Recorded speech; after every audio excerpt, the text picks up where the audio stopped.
Hey, Husker fans, welcome back to the Husker Big Red YouTube channel. I'm Chris Peterson, and joining me as always is Danny Gillette, my co-host for this podcast. And we're back for another episode of the Husker Big Red podcast, and we have a lot to talk about. We have some new transfer portal commitments that happened over the past few days, some other visits, commitments that could be happening. So we'll talk about that, some needs, the college football playoff, and maybe we'll even get to the Pinstripe Bowl, which is actually happening this week. So kind of an afterthought right now, but the Huskers do play again here in 5 days. At Yankee Stadium. So a lot happening with Nebraska football this week. So before we do that, please make sure that you guys hit the subscribe button, hit the like button, get into the comments section. And Danny, how are you doing on this Monday morning, 2 days before Christmas? I'm doing pretty good. I'm tired from the Christmas shopping and the transfer portal news and the basketball game last night, but I'm doing well. There's a lot of activity. The college football never sleeps and the action never stops. So it's really helpful when we're writers to have all this news going on. And busy weekend with holidays and shopping and whatever, but also a busy weekend with the transfer portal and more moves from the Huskers. Yeah, it seems like Nebraska's up to 9 transfer portal commitments, I believe now. So very active. We knew they were going to be active coming into it. Dana Holgerson talked about how they were going to bring in about 25, 30 visitors, and that has proven to be true. And on Sunday, we'll get to the latest commitment.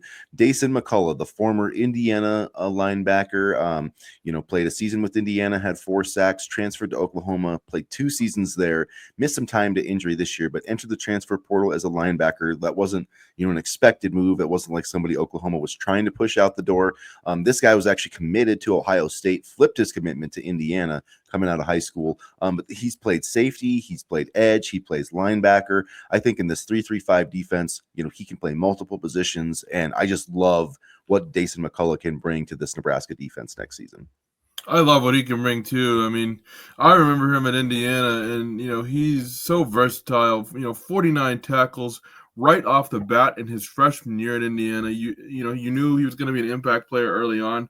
4 sacks that year as well, and it was interesting because Philip Simpson tweeted out, a GIF or whatever you want to call those, and I was wondering, who's on the way, and it was Dasan McCullough, and you talk about his versatility. I mean, that's exactly what he brings to the table. I mean, he can play the linebacker spot. He can work a little on the defensive line if need be. I project him to be a linebacker, and when you look at the linebacker room, there's a lot of young talent to be excited about, and having that veteran presence in that linebacker room is going to be important. I mean, we saw, for example, the addition of Isaiah Hunter, a veteran in a young wide receiver room. Now we have a veteran in the linebacker room, and not only a veteran and a placeholder, if you will, but a very talented one at that. Yeah, and like you mentioned, I think he'll start out at linebacker, probably will be a linebacker, but like in the Nebraska system, they have that jack linebacker. He can play all 3 of those spots, and he probably will. I think we'll see him rush the passer, but he's really dynamic in terms of like covering people. I mean, this is a guy that is like a true kind of 3-down linebacker, and actually reminds me a lot. You look if their skill sets, I think he reminds me a lot of Dasan Merritt. Like if you're kind of projecting what Dasan Merritt can be, as a college player, I think it's kind of Dasan McCullough, a little bit more of a pass rushing type, I think probably in Dasan Merritt, but somebody that really can, he can cover, he could really, he could be an inside linebacker, he could be an outside linebacker, just somebody that can stop the run, who can tackle, who can, cover tight ends, for instance, who can rush the quarterback. Those are all valuable things, and this linebacking core did need somebody else. I mean, it was very possible that Christian Jones could come in and got early playing time and still will. And I think Dasan Merritt will too. Obviously, you've got Shavers and McGahee, who I think are going to both be starters. I think McGahee's your starting jack. I think Shavers is one of your starting inside linebackers. And then I think Dasan McCullough. And then you've got Christian Jones and Merritt, who you can kind of bring along slowly. Maverick Noonan, Dylan Rogers. You've got some other guys. You really feels like you have the kind of depth that you need for a really good Big Ten linebacker room now. I know they're all young, but I'm very confident in that linebacker room, and I'm very excited for that linebacker room. So the addition of McCullough just makes me even more excited, and I think he'll be able to help mentor the young guys as well, which is going to be important. And I am very excited. All the names you mentioned: Merritt, Jones, Maverick, Noonan. Shavers, McGahee. I mean, that's a pretty good room, I would say. And now it's time to see what they can do starting on Saturday, which we'll get to a little bit later. But yeah, I'm excited about this edition and kind of off the grid a little bit. Didn't expect it, but very happy. And yeah, it'll be interesting to see like what Maverick Noonan does this year. Was impressive as a freshman, then got hurt. Didn't make a huge impact last year, but 6'4", 240-pound linebacker. And then you've got McGahee and Shavers, who are both 6'1", 235, kind of that inside linebacker role. I mean, you look at the athleticism that this unit could have. And we've saw Nebraska for a long time that had kind of linebackers who could tackle, but were not great in coverage. When they came up against those tight ends or even some of those more athletic running backs would struggle. And you look at these guys. I mean, Shavers, McCullough, McGahee, these guys they can run sideline to sideline. They can rush the passer, and I really feel confident that this could be one of the better linebacking groups that Nebraska's had in a long time. Yeah. And McCullough, I think, could be one of their better linebackers. So really big addition. You look at now, another thing is Nebraska's not just adding players. They're adding guys, they're filling needs, but they've got 3 of the top 73 players according to 24/7 Sports. They've got 3 4-stars, and Dasan McCullough is the number 3 linebacker in the portal. Miles Noweri was the number 16 overall player, the number 3 edge. So they got the number 3 edge, the number 3 linebacker. And Isaiah Hunter's like the number 21 wide receiver, but I feel like he's going to make a much bigger impact than that. And so I love what Nebraska has done so far in the transfer portal. Yeah, I don't think that ranking on Hunter is reflective of his skill at all, and I'm really excited about him. But I'm also excited about a quarterback in Marcos Davila, who is kind of a younger prospect. Came in for a visit last week and committed, and people were like, "Oh, he's probably going to leave in 3 years or whatever." And while that may be the case, the Huskers need quarterback depth right now, especially with the departure of Danny Kalen and a Texas guy. He threw for over 3,000 yards in his high school career, and a really, really interesting player, especially given that he has already had experience in the Big Ten.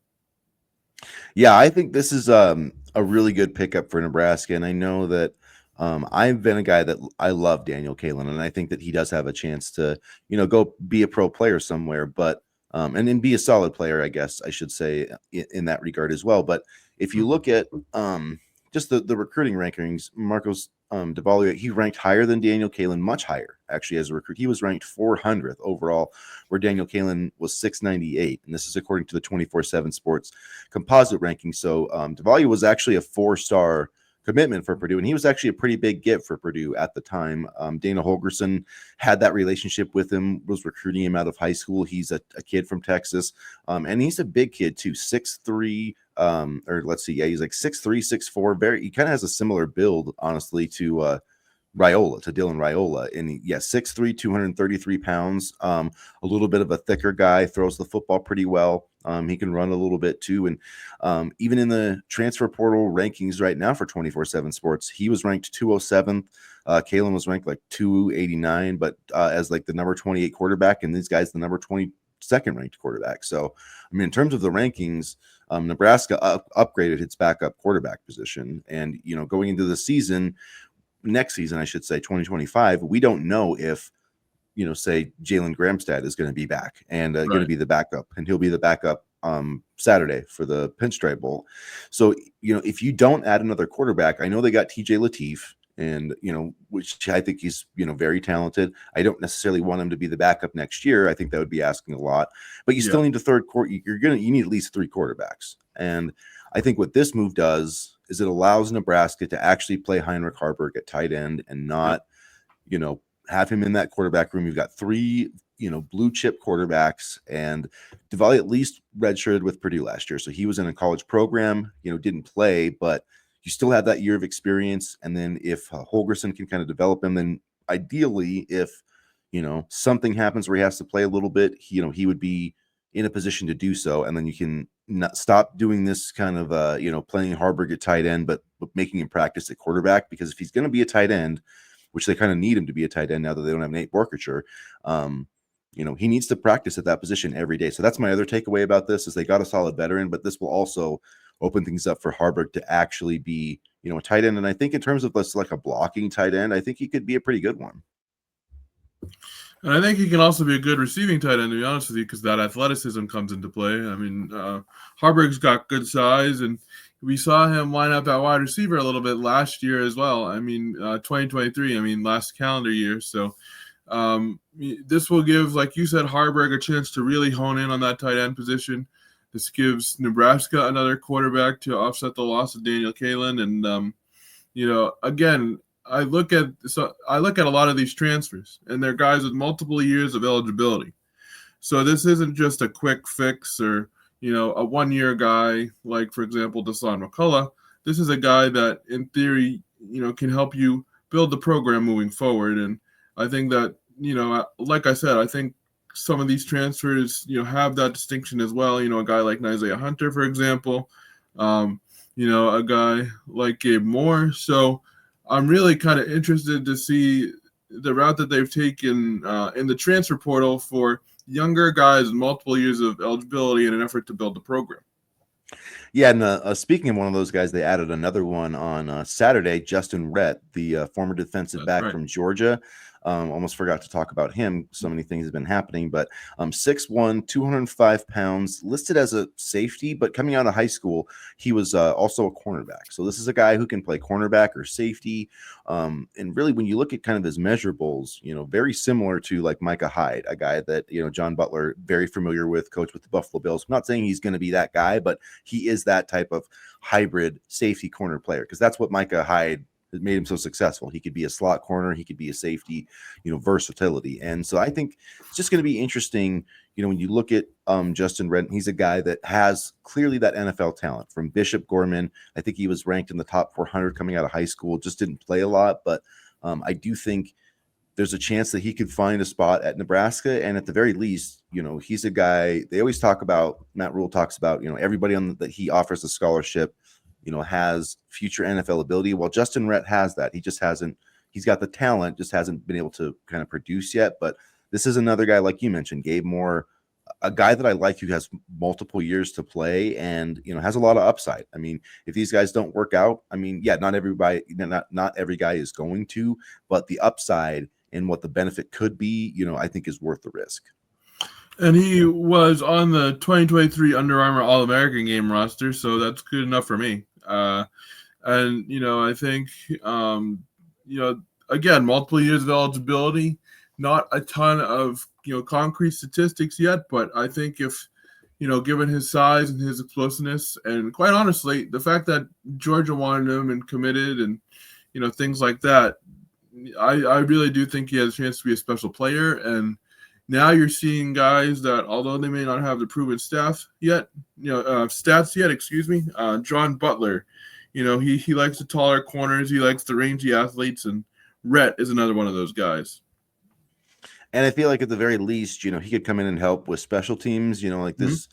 They lost like Kobe Bretz. They lost a lot of guys, Deshaun Singleton. And actually, now that, not to bring up a separate point, but I did see with Deshaun Singleton, somebody mentioned on one of the message boards, because they had that JUCO ruling with the Vanderbilt quarterback, because he started out his career as a JUCO.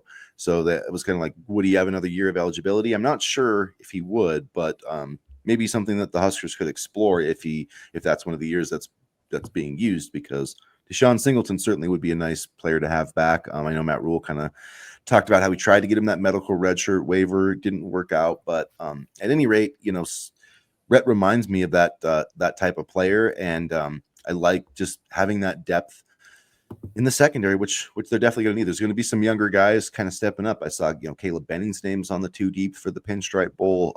Mario Buford, the younger guy. So going to be some younger players stepping up, and it will be that's going to be kind of one of the things I'm watching in the Pinstripe Bowl. Not that we can talk about that later this week, but who steps up? Some of those young guys. Quentin Ives got mentioned this week. That's what I'm going to be watching, is who maybe have we not seen play this year, but kind of takes this opportunity to establish themselves as somebody who's at least going to be kind of someone to watch in that 2 deep mix for next year. And you mentioned corner depth. Nebraska is also going to be hosting corner Jair Brown on January 20th. That was announced over the weekend. Played for the Ohio State Buckeyes and LSU Tigers, and he was the 30th ranked corner in his class. and the 11th ranked player in his class from the state of Ohio. He signed his letter of intent to play the Buckeyes in 2021. So something to watch there as well as they look for more corner depth. And I'm still watching Andrew Marshall, who visited Nebraska, visited Miami this weekend. Hasn't committed yet, but I still feel like he's probably their top target at cornerback. And then, if that doesn't work out, they can go with some of these other guys. But this kid, this Andrew Marshall kid, 6'1", 175 out of Idaho, I really like his ability. So I feel like he's a plug and play starter, first team All Big Sky. And I know it's an FCS conference, but I watch Big Sky football a lot, and it's not. I'd say it's very close to a Group of 5 league. Like there's teams in the Big Sky that can beat Group of 5 teams very easily. So, and Idaho's one of them. They had a very good year, and Andrew Marshall I think would be a very good addition, a very good starting corner opposite of Sire Wright. But let's see. We've still, Nebraska's addressed a lot of needs in the transfer portal. They've got, a receiver, and they've got some edge, linebacker, defensive line, punter, long snapper, quarterback. I would still say they have, some needs. To me, I still think running back maybe would be a need. I don't know if they really want to see what Quentin Ives does this weekend, but and they have Jamarian Parker and Connor Booth coming in, so it's not like a drastic need. But I still think running back could be a need they look at in the portal. And Nebraska did lose Dante Dowdell to Kentucky, which it's like, whatever. Like I said on Facebook, the Huskers were smart not to pay steak price for a hamburger. And that's in this regard, that's what I think Dante Dowdell is. He's a hamburger. He's a nice tasting cheeseburger, but he's not filet mignon. He's not like a Quinshon Judkins. He's not one of those. He's not a steak player. And that's the reality of this transfer portal. Like an NFL free agency, sometimes people overpay for players. We see that all the time, and that's happening now. And in that situation, although Dowdell was, I thought, a really good short yardage back, like it was smart for Nebraska not to get into a bidding war for what's essentially their number 2 running back. I agree. And, I think this now puts more focus on a guy like Quentin Ives, Emmett Johnson, Quentin Ives. Dana Holgerson talked about, Ives being part of the game plan for the Pinstripe Bowl. So I think this is going to be the Pinstripe Bowl is going to serve as an audition for many people. And I think Quentin Ives is going to be one of them. And so I'm really excited to see what he can bring to the table. One of the first recruits of the Matt Rule era, one of the first commits. And so I'm excited to see what he can do. Yeah, it will be interesting to see what all these guys can do as well, and especially Quentin Ives, in this game, defensive side of the, like, I think Cameron Leonard, Keona Davis, Riley Van Poppel, these are some of the guys I'm going to be watching. Shavers and McGahee, like, can they lock down those positions? I think that they, have taken a good step in that direction, but it would still be nice to see them, really take kind of the leap, show that they're going to take a leap in the second year, after what's essentially kind of like a second spring practice with all of these bowl practices. And another thing to keep in mind, the transfer portal is closing on December 28th. And with the way that, the schedule kind of works out with Nebraska, you would think, not 100% sure, but you would think that every player who's making this trip is not going to be entering the transfer portal. Like, you would not think that you would, go to the Pinstripe Bowl. And then, I guess somebody could get really mad about not playing in the Pinstripe Bowl or something, but it seems to me that everybody who makes this trip will either be on the team, or maybe it'll be like an NFL draft departure, but I just don't see anybody on this team being good enough to declare for the NFL draft. So I think everybody who makes this trip is going to be on the team next year, most likely. I agree. And, it'll be one last chance for Ramir Johnson and Ty Robinson and Nash to be able to, wear the Husker uniform and represent the university. And, what a group it's been, for them, what a group that is and what they've been through. Ramir Johnson, he was a Scott Frost recruit and a Scott Frost commit. He's been through so much in this program. And so to have him, be able to make a bowl game in his final season, and same thing with, Ty and Nash, they were all part of the Frost era as well. And, it's just kind of the storybook ending. Maybe, a national championship game or a college football playoff game would have been better, but for this particular group of kids who's really been through a lot, in their Nebraska careers, this is the perfect way to end it. Yeah, a win, I'd say too would be a perfect way to end Yeah. it. It would be nice to get that winning season. I know it seems like not that many people are invested in the Pinstripe Bowl, but I really want to finish 7-6. I think that would be a springboard for this team. And just like I said when it came out, that we talk all the time about how Nebraska needs to learn how to win. Well, this is a great chance. You're playing a solid team from the ACC. It's a very, I think, even matchup. I mean, Nebraska's like a 2-point favorite. So, this is the kind of game that you need to win. Coach your team well, play well. And, Bill O'Brien's going to have them ready. I mean, he's done a great job with Boston College this year. And it's a big game for them, too. And, like Boston College is going to be up for this game. And Nebraska needs to be up for it, too. And because, man, like it would suck to see those guys like go out with a loss. And I know it doesn't matter that much, but I'd really like to see Ty Robinson and Nash and all those guys get to that winning season and just, have that bowl victory and kind of add that to their legacy. So hopefully, we'll see that this week. And I'm looking forward to honestly turning the page on this particular batch of kids. Not that they're bad kids, but I'm looking forward for some new blood to come in. I really am. Yeah, it'll be a new era. I mean, Nebraska next year really does need to take a next step. I mean, with the roster that they're building, they still, like we said, they still need to add offensive tackle. In my opinion, that's my biggest need. Offensive tackle, I would say. Still would like to get another receiver. They're in the mix with Dane Key. He visited this weekend. He has been kind of connected to Georgia. There's even been some talk about him going back to Kentucky. So we'll see what happens there. I think that would be another huge commitment. But yeah, that offensive tackle out of Washington State, Keegan Trost from Wake Forest, committed to Missouri. So did Dominic Giudice, the Michigan center. But I thought he was overrated. That wasn't going to be he wasn't going to be a big upgrade. I guess like he would have been a nice depth piece, and he could potentially start, but he's not like head and shoulders above who they have now, in my opinion. Like he's not Ben Scott. He basically he started for Michigan last year, but he was kind of like a surprise starter, and he essentially like a few games in lost the job, and he was kind of rotating with another guy. So like I do think it would have been a nice depth piece, but I don't think he would have been a slam dunk starting center for Michigan. So but yeah, then I'd still like to see him get a defensive tackle, but it does look like, and I was going to say this before, it does feel like this team's going to play more four-man fronts. But I mean, really, when you're playing a nickel defense, whether it's a 4-2-5 or a 2-4-5, you've got 2 D line and 4 linebackers, or 4 D line and 2 line. It's the same thing, right? I mean, you're basically, the only difference is, if your edges are standing up or if they've got their hand in the ground. And it's essentially everybody plays the same defense. And nickel and dime. It's not like, so when you look at guys like Van Poppel, Keanu Davis, Cameron Leonard, a lot of their snaps are still going to be played in essentially a 4-man front. So I think we're going to see even more of that this year than we did last year, because there isn't a true, nose tackle, I would say, on this team right now. And just generally speaking, I feel like we're going to see more of an NFL style defense. Yeah, I think so too. Yeah. So I think, the 4-man front kind of lends itself to that. And so I think you're absolutely correct. I wouldn't be surprised to see more 4-man fronts next year. And quite honestly, I think that might be better suited for Big Ten play than, Tony White's version of the 3-3-5 was. And I think it's even some of the guys that they've recruited now.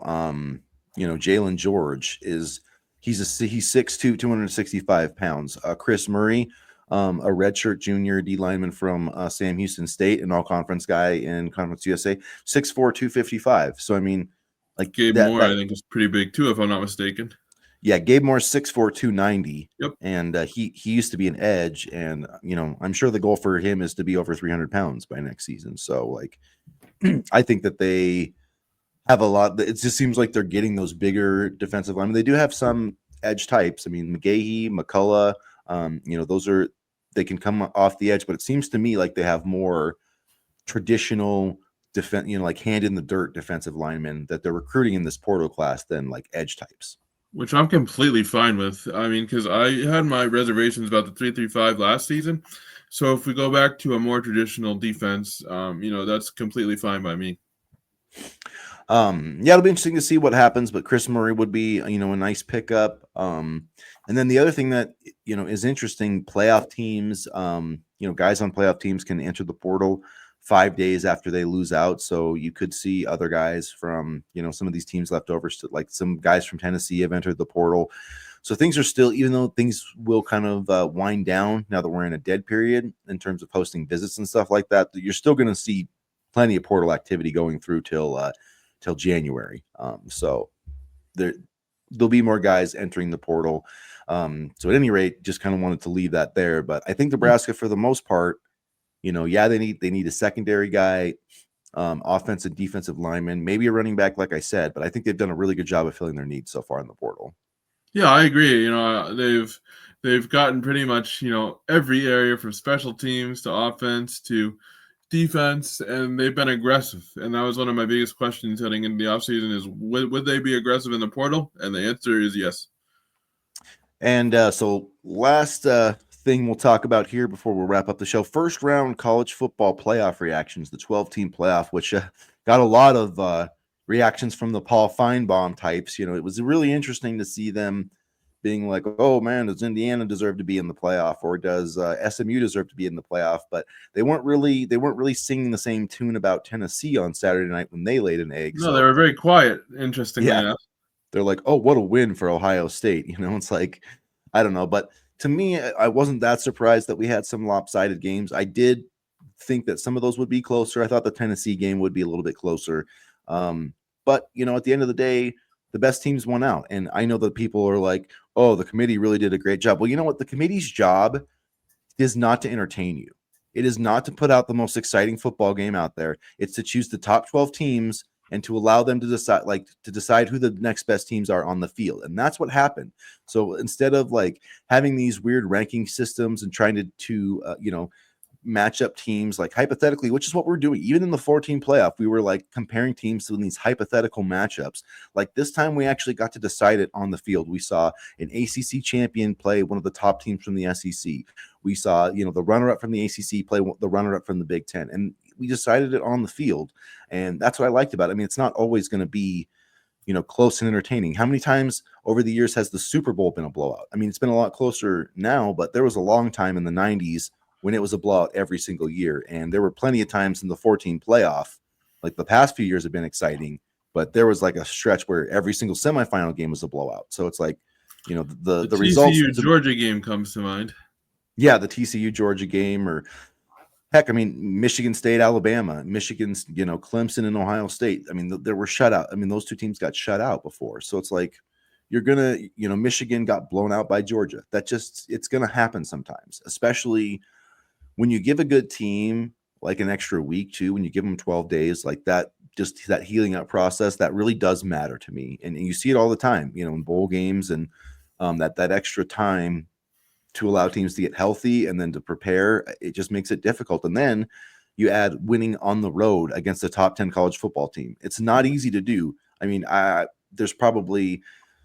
trying to think how many teams, top 10 teams lost on their home field this year. Not very many that I can think of. I mean, there's probably a handful. I know that it happened, obviously Michigan beat Ohio State. Texas lost to Georgia at home. But Alabama beat Georgia at home, and that was before Georgia even lost their quarterback. And that was the best team in college football. And you know what I mean? Ohio State lost to Oregon on the road. It's hard to go to a top 10 team and win. So I feel people are overreacting about these results. And I think that we should have seen it coming, some of the lopsidedness. Yeah. And, I've heard too much of, Indiana shouldn't be in and blah, blah, blah, for example. And how about credit to Notre Dame? They came out and they played really hard. Jeremiah loved the running back.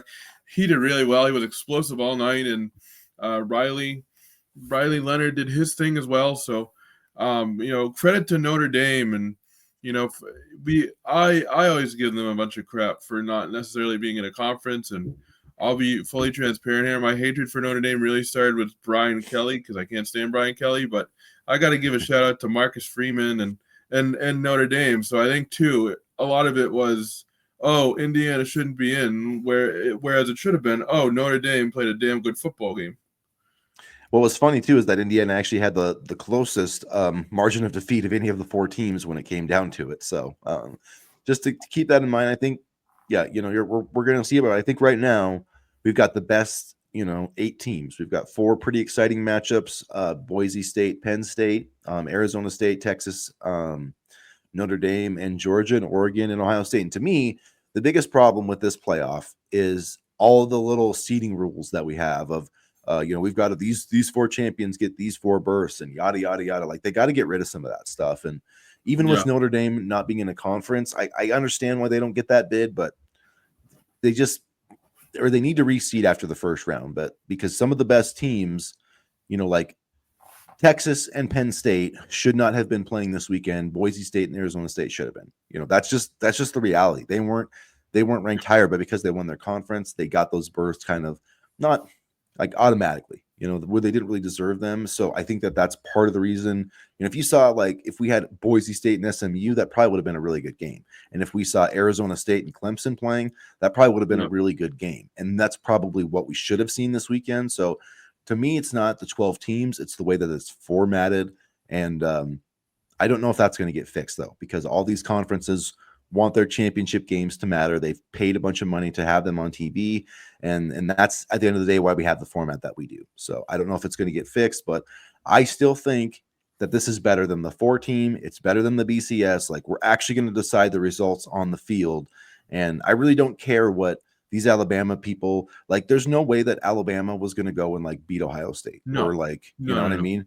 Like, they're like, oh, Alabama would have been much more. Did you watch the Oklahoma game? You got trounced by a 6-6 team on the road. Do you really think that Alabama was going to go on the road to, like, number 6 Penn State and do any better? I don't think so. I mean, yeah, maybe Jalen Milroe plays out of his mind or whatever, but, like, why didn't he do that at Vanderbilt? Why didn't he do that they scored 3 points against Oklahoma? So just spare me with that, okay? They struggled against Florida too. Yeah, I mean, they had some great moments. They beat Georgia, like, I get it. But, like Michigan beat Ohio State, that doesn't mean that they deserve to be in the playoff because they had one great day. They had 4 or 5 really bad days. And you know what I mean? Like that, if Michigan had only lost 2 times, then yeah, maybe they would have had a argument to get in, right? But they lost to Illinois and they lost to Washington. And that, that sunk them. And when Alabama lost, that they lost to Vanderbilt, they were still right there. But when you score 3 points against a very mediocre Oklahoma team, that's the ball game. And so, we're always going to have those debates. I mean, we have those debates at the NCAA tournament. People are like, oh, this team should have made it, should have got in. So that's always going to be, kind of fodder for people. But I think the committee got it right as much as I think the committee got it right as much as they could have with this flawed format that we have for seeding. And I loved seeing the games hosted on campus. Like, those atmospheres are really great. I really love that, especially, at Ohio State, and all the fans and stuff, they really showed out in, some of these games in colder weather in different parts of the country. So I loved the campus atmospheres and the stadium atmospheres for a lot of these games too. It made for a fun watch on TV. Yeah, there's part of me that wishes we're going to play the quarterfinal games on campuses. Like, honestly, in my ideal world for college football, like, if I was made college football commissioner, my first move, I would get rid of conference college championship games. I would done out of here, not playing any more of them, because they're just, to me, they're a waste of time. They're all about the TV money, and like, if you in the Big Ten and basically all these conferences, if we wouldn't have not played an SEC championship game, I mean, outside of like the ACC, it would have been the exact same result. So it's like, get rid of that, play the playoffs a week earlier, play the first 2 rounds, on your home field, and then have the semifinal games be on New Year's Day, and have those be like the Rose Bowl.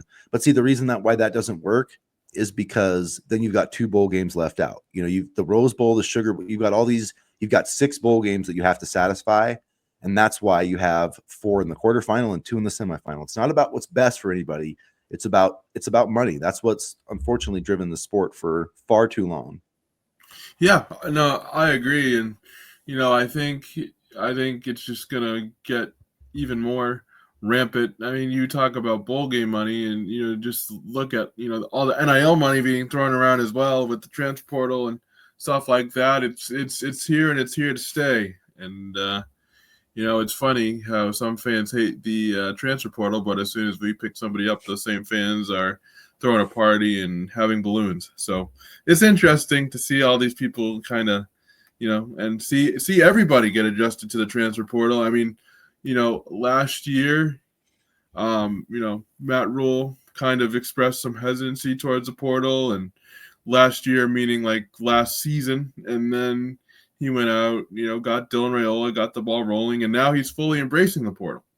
So I think it's an adjustment period for everybody on so many levels, from the playoff to the portal, and the ones who adapt to it are going to get ahead, or stay in a level of success. The ones who deny it are going to be left behind. I mean, I saw a post and it was so funny. It was like Dabo Sweeney landed first non I don't know, offensive player commitment, I think it was, in the transfer portal, and everybody was celebrating. So it's a crazy college football world, and I think the Huskers are in a good position to really succeed in it due to what they've been able to embrace. Yeah, I agree. I think they're building, a roster and a team that can hopefully compete for a playoff spot next year. I know I've said that before, but I do think with this team and that schedule, if all these guys can make a leap, I do think I'm gonna hold my horses on that one, but I am there with you. Like, I want this to happen, but I'm gonna hold my horses. Yeah, I mean, I'm not quite. I just think it's possible, but yeah, they gotta start getting wins, and that's why I think this game on Saturday matters. At least, I want to see Dylan Raiola come out and have a really good game. That would be, if we lose and Dylan Raiola plays really well, I can live with that. But I want to see Wisconsin game Dylan Raiola. If the more Nebraska gets that guy, and if they get that guy for like 10, 12 games next year, this team will be in the playoff. Sorry, I was thinking I want to see Jalen Lloyd play really well, because Isaiah Nair is not playing because of draft prep, which is interesting. But no, yeah. I'd love to see like Jalen Lloyd play well, make the most of this opportunity, because truthfully, I think Lloyd was held back by Nair, and the fact that Nair got more playing time. And honestly, if Nair can just catch the ball, then maybe he'll have a shot in the league. But that's step one if you're a wide receiver. So I don't know. I would have played in the bowl game, but I mean, I can understand if you're like a Christian McCaffrey type and you don't want to play and get hurt. But Isaiah Nair, I mean, it couldn't hurt to add a few more highlights to your tape and play in that bowl game. But anyway, like I said, that opens the door for Jalen Lloyd. So I'm looking for guys like Jalen Lloyd, Quentin Ives, the future, to kind of step up on Saturday, as well as Raiola. So, if he has, I don't know, 200 passing yards, but Ives runs for a lot, and Jalen has, I don't know, 100 of those yards, then I'll be happy. Yeah, it's interesting that, had Isaiah Nair simply caught the pass against Iowa that went right through his fingers, we would be playing in the ReliaQuest Bowl right now instead of the Pinstripe Bowl. So interesting that he's sitting out this bowl prep when he's probably the biggest reason we're not playing in a better bowl game is Isaiah Nair. So anyway, it is what it is. A lot more time to catch footballs, to prepare to catch footballs in the league, I guess. So yeah. Interesting the decisions that guys make. But at any rate, we'll wrap it up there, you guys. We'll come back with another episode. I'm thinking probably Thursday, because we have the Christmas coming up here in a couple of days, and we'll preview the Pinstripe Bowl, offer up our predictions, cover anything else that's happened in the portal, which big I'm win sure for the basketball team Sunday. Sorry, I'm gonna throw that in there. A nice win over Murray State, and the reward for that is playing Hawaii tonight at 7:30 tonight, or no. Yeah, 10:30 for me. 10:30. Yeah, so 10:30 Danny's time, which is 8:30 Mountain Time, 9:30 Central Time. So it'll be interesting. Nebraska, actually, I was just reading, Nebraska's 0-5 all time against Hawaii, and all 5 games have come in Hawaii. So hopefully they can break that streak tonight. This is an interesting tournament, and actually Murray State came on in the second half pretty well, and they actually kind of started, I don't want to say started playing, because that's not fair to them, but they played much better. So I'm curious to see what Hawaii can do tonight. Who the heck knows if I'll be able to stay awake for all of it. But I think, honestly, this tournament is kind of cool, just to, A, be in Hawaii for the guys, and B, see these different teams that we wouldn't normally see. Yeah, and I was impressed. The defensive effort was really strong. I would still like to see him cut down the turnovers a little bit, but it was great to see Andrew Morgan, dominate inside. I think he's their best low post scorer. He's been a pleasant surprise. I wasn't sure what to expect from him this year, but he's been a nice addition. I almost feel like he should start, but I mean, he's got a good role coming off the bench. So, I mean, I guess just keep it going. But it's just interesting him and Estegian coming off the bench. 5 threes last night for Connor Estegian, and Legion is so good. yeah. I just love the way he plays. I'm about to buy his jersey.